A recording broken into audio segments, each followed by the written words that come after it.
안녕하세요. 남간사관학원입니다.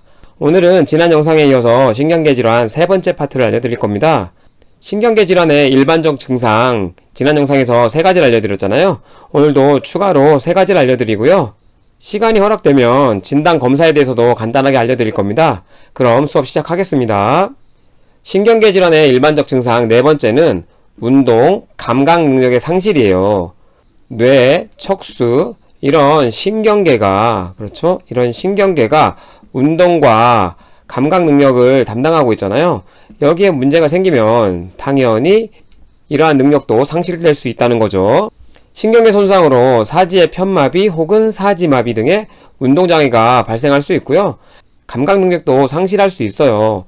쉬운 얘기로 여러분이 디스크 터졌다고 하는 것도 추간판 탈출증으로 디스크의 수액이 빠져나와서 척수나 척수 신경을 누르는 거잖아요.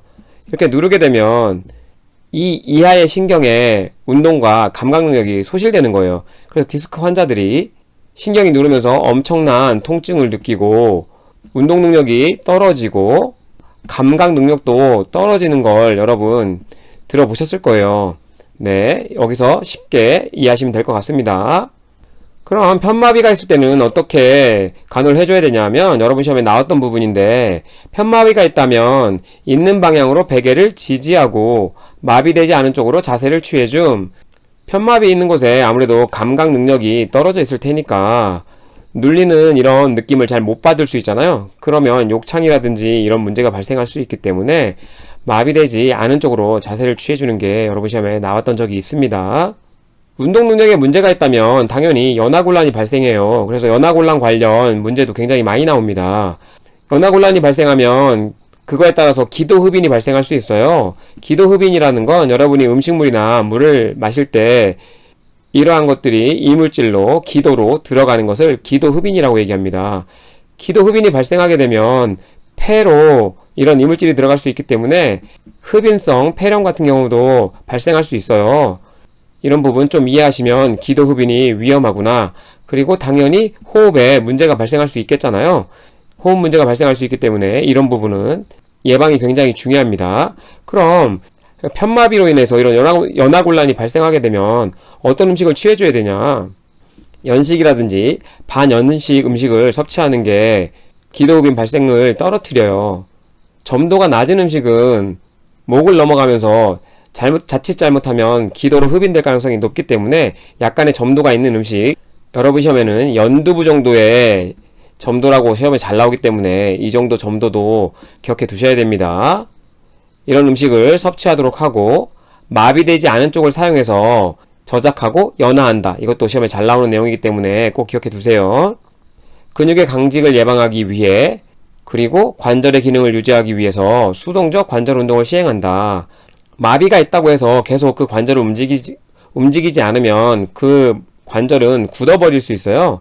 그래서 강직 예방하고 관절의 기능을 유지하기 위해서 수동적으로 그 관절을 구부리고 펴주는 거죠. 그것을 수동적 관절 운동이라고 합니다. 다리의 외회전과 하수족, 이런 걸 예방하기 위해서 대전자 두루마리나 족저를 지지해주는 지지대를 적용해야 된다는 거 시험에 좀 나오는데, 이 하수족은 굉장히 시험에 잘 나와요.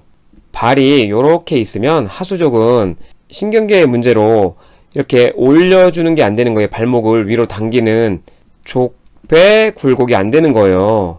그러면 어떻게 되겠어요? 족배 굴곡이 안 되면 발목의 발이 이렇게 완전히 세워지지 않고 인대가 이런 게 늘어나면서 이렇게 처지게 되는 거예요. 발이 대충 이해되시죠? 그림으로 이렇게 처지게 되면 나중에 이분이 의식이 돌아오거나 그래도 이 인대라든지 건이 완전히 늘어나 버려서 다시 족배 굴곡을 시킬 수 없게 돼 버려요.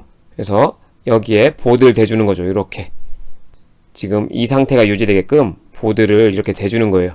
이게 족저를 지지해주는 지지대, 이렇게 시험에 좀 나올 수 있는 부분이고요. 그래서 하수족을 예방하기 위해서는 이런 지지대를 대줘야 됩니다.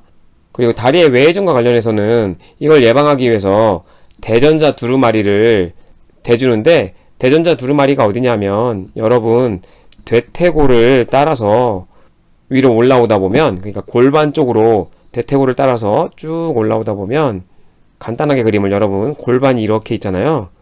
여기 다리가 이렇게 있고, 그러면 여기에 대퇴골이 있고, 대퇴골을 쭉 따라오다 보면 여기에 툭 튀어나온 부분이 있어요. 이 툭 튀어나온 부분을 대전자라고 합니다. 그 밑부분에 두루마리를 대주는 거예요. 두루마리를 대주게 되면 다리가 외전하지 않도록 지지해주는 역할을 하게 되는 겁니다. 둘 다 시험에 나왔던 내용이기 때문에 기억하시면 되고요. 특히나 하수족이 잘 나오기 때문에 하수족은 꼭 기억해 두세요. 그리고 감각 기능과 운동 능력 상실로 욕창 발생의 가능성이 높다고 앞전에도 알려드렸잖아요. 이 욕창을 예방하기 위해서는 2시간마다 체위 변경을 해야 됩니다. 굉장히 시험에 잘 나와요. 2시간. 그리고 공기침대 등 적절한 처치를 요하고요. 당연히 혈액순환을 도와주는 마사지 같은 것도 도움이 되겠지만, 여러분 뼈가 돌출되어 있는 부위는 마사지 하는 게 아니에요. 여러분 시험에 이런 부분도 오답으로 잘 나오기 때문에 꼭 같이 기억해 두시면 좋을 것 같습니다. 그리고 5번째 신경계 질환의 일반적 증상으로는 배변과 배뇨장애예요. 무의식이나 뇌손상 등의 원인으로 인해서 수분 섭취가 감소하고 신체 활동이 제한되고 장 운동이 감소돼서 변비나 괄약근 조절 기능에 문제가 발생할 수 있어요. 신경계가 문제가 생기기 때문에 괄약근 조절 기능이 문제가 생기겠죠. 이런 다양한 원인 등으로 인해서 이런 문제가 발생할 수 있는데, 이러한 원인 등으로 인해서 당연히 요정체, 요실금 등의 배변, 배뇨장애가 발생할 수 있다는 거죠. 이러한 문제로 인해서 피부 통합성에 장애가 발생할 수 있겠죠. 배변 장애가 일어나면 속된 말로 똥독이 오를 수 있고, 그리고 소변도 굉장히 독해요. 그래서 피부 장애를 굉장히 많이 일으킵니다. 그래서 이런 문제가 발생할 수 있기 때문에 기저귀라든지 유치도뇨관을 삽입할 수 있는데, 유치도뇨관 같은 경우에는 장기간 삽입하게 되면 유치도뇨를 따라 균이 타고 올라와서 요로 감염 위험성이 굉장히 높아져요. 그래서 장기간 사용하는 건 좀 피해야 할 필요가 있다.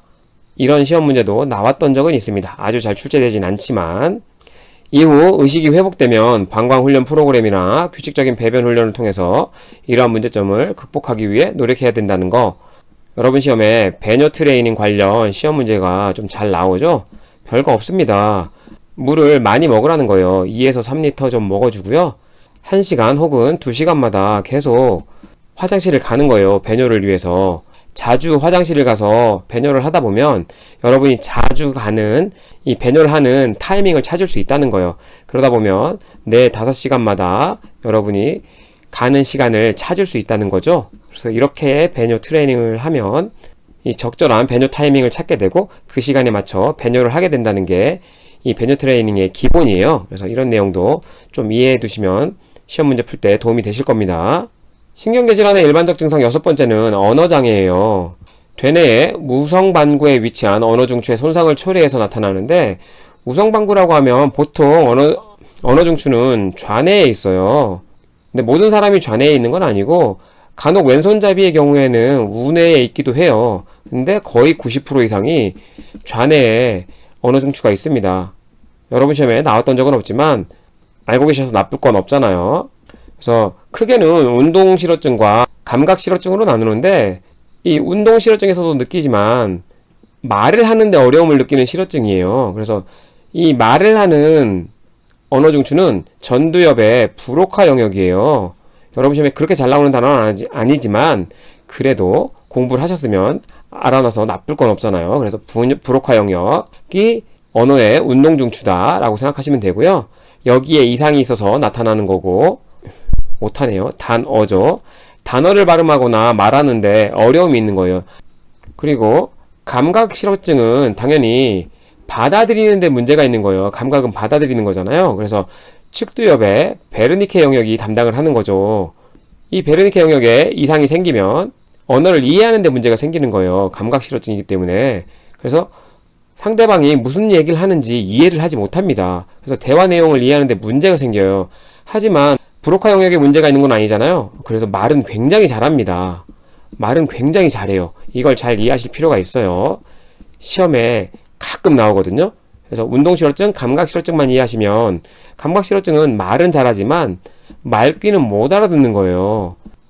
반대로 운동실어증은 말은 못하지만 말귀는 굉장히 잘 알아들어요. 이런 포인트로 시험에 나왔던 적도 있기 때문에 알아두셔서 나쁠 건 없습니다. 그림으로 살펴보면 네, 이게 브로카 영역이에요. 전두엽의 브로카 영역. 운동을 담당하죠. 운동중추, 언어의 운동중추. 그리고 측두엽의 베르니케 영역이에요. 여기는 언어의 감각을 담당한다고 알려드렸죠. 이해하는데 이 중추가 굉장히 중요합니다. 그래서 환자의 이해 수준을 파악하고 의사소통을 보조하기 위해서 간단한 단어를 사용해야 되고 단어카드나 그림 등의 보조수단을 사용하기도 한다는 거, 이해를 못하기 때문에 이런 것들을 활용해 볼 수 있는 거죠. 환자가 말하는데 어려움이 있다면 기다리고 인내, 주의 깊게 경청하여 환자가 반응하도록 함. 의사소통에서 경청은 무조건 답이라고 계속 강조드리는 내용이에요. 당연히 운동실어증이면 말하는데 어려움이 있기 때문에 인내하고 기다려주는 게 굉장히 중요한 여러분의 간호예요. 그러면 이 신경계 질환은 어떻게 진단하냐? 그 첫 번째가 요추천자인데요. 요추천자는 보통 3, 4번째 요추에 쥐주막 하강에 바늘을 삽입해서 뇌척수액을 채취하고 혹은 약물 등을 주입하는 게 요추천자예요. 이 신경계 첫 영상에서 척수가 요추 1, 2번까지 내려온다는 거 알려드렸잖아요. 그러니까 척수를 바늘이 찌르지 않도록 3, 4번째 찔러 넣는 거죠. 그래서 지주막 하강에 뇌척수액이 흐르고 있으니까 바늘을 삽입해 뇌척수액을 채취하는 거죠. 검사 시 새우등 자세를 취해줘야 합니다. 왜 그러냐면 척추뼈가 이렇게 옆에서 본 모양을 그리면 이렇게 극돌기가 밑으로 처져 있어요. 그래서 이렇게 그리면 바늘을 이렇게 삽입하게 되면 뼈에 부딪혀서 삽입이 제대로 안 돼요. 여러분이 새우등 자세를 취하게 되면 이 사이가 벌어짐으로 인해서 바늘을 삽입하기 쉬워지거든요. 그래서 새우등 자세를 취하는 겁니다. 이것도 시험에 잘 나오죠. 그래서 바늘 삽입 시는 절대 움직이면 안 돼요. 굉장히 위험해요. 검사 후에는 환자를 평평한 곳에 눕혀서 두통이라든지 경부강직 등 부작용 발현 여부를 관찰해야 돼요. 굉장히 시험에 많이 나옵니다. 특히나 두통. 왜 그러냐 하면 요추에서 뇌추액수액을 빼냈기 때문에 머리와 이 척수 부분에 압이 맞질 않아요. 그래서 그 압이 틀어짐으로써 발생하는 게 이러한 부작용이기 때문에 이걸 최대한 맞춰주기 위해서 앙화를 취한다. 여러분 시험에 굉장히 잘 나옵니다. 앙화이 기억해 두세요. 그리고 요추천자를 했기 때문에 당연히 여기에는 압박을 해줘야 돼요. 요추천자 부위에 새어나오는 게 없도록 압박을 취해 주어야 합니다. 책마다 조금씩 다르지만 4시간에서 6시간 정도 압박을 취해 줄 수 있어요. 방사선 검사는 엑스레이부터 굉장히 다양한 검사들이 있잖아요. 그래서 진단 부위와 목적에 따라 엑스레이, CT, MRI, 펫, 혹시 펫을 모르시는 분들은 양전자, 방사, 단층 촬영술이라 그래서 CT나 MRI보다 훨씬 디테일하게 이상 조직을 발견할 수 있는 검사법이에요. 그래서 가격도 굉장히 비싸죠. 이 외에 초음파, 뇌혈관 조영술 등으로 인해 가지고 우리 몸의 신경계 질환을 확인해 볼 수 있는 검사들이죠. 마지막으로 뇌파 검사인데 뇌파 검사는 EEG라고 해요. 그리고 여러분 알고 있는 EKG 알고 계시죠? 심전도. 네, 심전도는 원래 ECG입니다. 근데 EEG랑 ECG랑 발음이 좀 비슷하고 헷갈릴 수 있다고 해서 이 C를 K로 바꿔서 EKG로 부르는 거예요. 그냥 재미로 알아두시면 좋을 것 같고, 뇌파 검사는 어떻게 시행하느냐? 두피에 16개의 전극을 꽂아서 대뇌피질에서 생성되는 전기적 활동을 기록하는 것으로 간질 부위, 뇌 손상이나 혼수 등을 진단할 수 있어요. 뇌파를 살펴보는 거죠. 심전도는 이 심장의 파장으로 심장의 상태를 알아보는 거고, EEG는 이 뇌에 뇌파의 전기적 자극이 어떻게 나오느냐를 보고 뇌 상태를 파악하는 거예요. 그래서 이제 꽂아라고 했지만 꽂는 게 아니라 뇌에 붙여요. 그래가지고 그 부위를 어떻게 하냐면 이런 식으로 잘 붙여서, 혹은 머리가 있으면 머리를 일부 깎기도 합니다. 뇌파가 잘 측정되도록 이렇게 16개를 붙여가지고 뇌파 검사를 하는 거예요. EKG랑 비슷하잖아요. 그쵸? 당연히 금식할 필요가 없습니다. 금식과 전혀 관련이 없어요. 그냥 전극을 꽂아서 그 파장만 보는 검사입니다. EKG도 마찬가지고. 여러분 시험에 금식과 금식 아닌 걸 구분하는 문제들도 나올 수 있기 때문에 여기서 간단하게만 이렇게 알려드리겠습니다. 이 파장의 유형은 뇌 구조적인 변화에 따라서 다르게 나타나기 때문에 EEG 검사를 마치고 나면 EEG 검사 결과지가 나오는데 이 상태를 보고 뇌의 상태를 여러분이 진단할 수 있는 거죠. 검사 중 환자는 누워서 이완된 상태에서 측정을 하게 돼요.